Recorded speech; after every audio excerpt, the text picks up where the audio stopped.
Remember the huge Powerball prize just a few months ago? It was in November, the one that reached almost $600 million. Well, Nolan Daniels posted this picture on his Facebook page saying that he had won.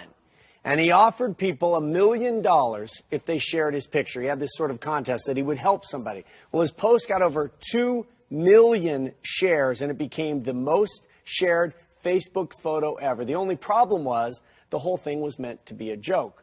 So obviously you couldn't possibly anticipate this was going to happen. No, I couldn't even imagine it. I've never said anything in a public status on my Facebook, so it's the first thing I've ever said public, and it just does that. So did you think that maybe a few of my buddies will go, dude, way to go, let's go sailing? Pretty much. I saw people sharing a similar photo on Facebook, but this guy doing the same exact thing. I'll share $1 million for anybody who shares this photo.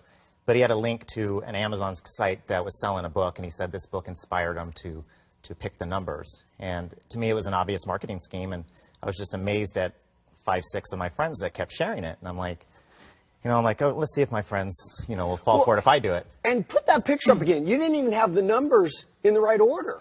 No, I was in a bit of a time crunch. I was running a 30 minutes late to some training, and I used Microsoft Paint and just moved the numbers, just cut them out as easy as possible based on my ticket numbers, because 29 is actually real, because that was my real winning number right there. But everything else is doctored. When did you realize something's going crazy? This is not 10 people sharing it. Well, it started out as friends Friday or Thursday night, and then I started fooling a few of my friends, and I said, well, let me see what happens if I change it to public. And then it started building and building that night, and by the time I went to work in the morning, I think maybe it was at 2,000, 3,000 shares, and I was just like, wow, that's crazy. Kind of cool. And then I started doing work, and then my coworkers started, popping up and saying, you're in a blog here, and then 10 minutes later, you're on Huffington Post. And I'm like, what? And so it was just, and all of a sudden you Google my name, and I'm just at work, and like everybody at my office couldn't even do any work. They're just Googling my name all day, and the list was growing. I'm curious, so usually you know who wins, right? They'll say there was a winner. Yeah, in this case, there was a winner in Arizona, and I'm from Arizona, and they had not claimed the ticket yet. So I think it was kind of a perfect storm of events.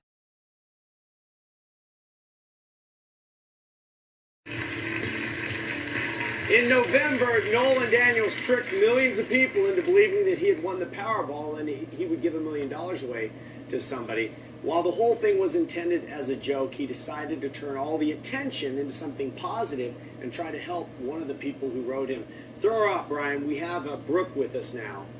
Now, Brooke, what was your story? Because you saw this and thought, I need some help.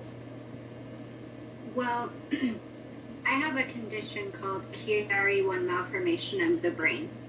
And with that, I've had to undergo brain surgery, surgery on my spinal cord. And it's accumulated insurmountable medical bills. And not only that, but I'm also a volunteer advocate for other patients with the same diagnosis. And my thought was, oh, this amount of money would be a huge blessing, not just to me, but to other patients with the same diagnosis. So, Nolan, obviously, when you see somebody like Brooke, you didn't ever intend for this result, but it is the result that came. So where's the level of regret for the hope you might have put, in Brooke's heart or someone else's? When I first started it, I didn't even imagine that people would be messaging me.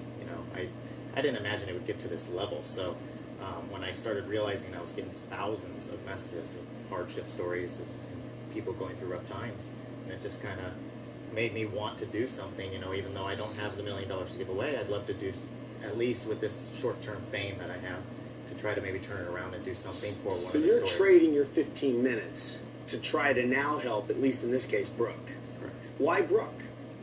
I looked at the story, and it kind of hit home. I have a friend from high school who I see every once in a while, and she has the same condition, and I see her posting a lot about it on Facebook.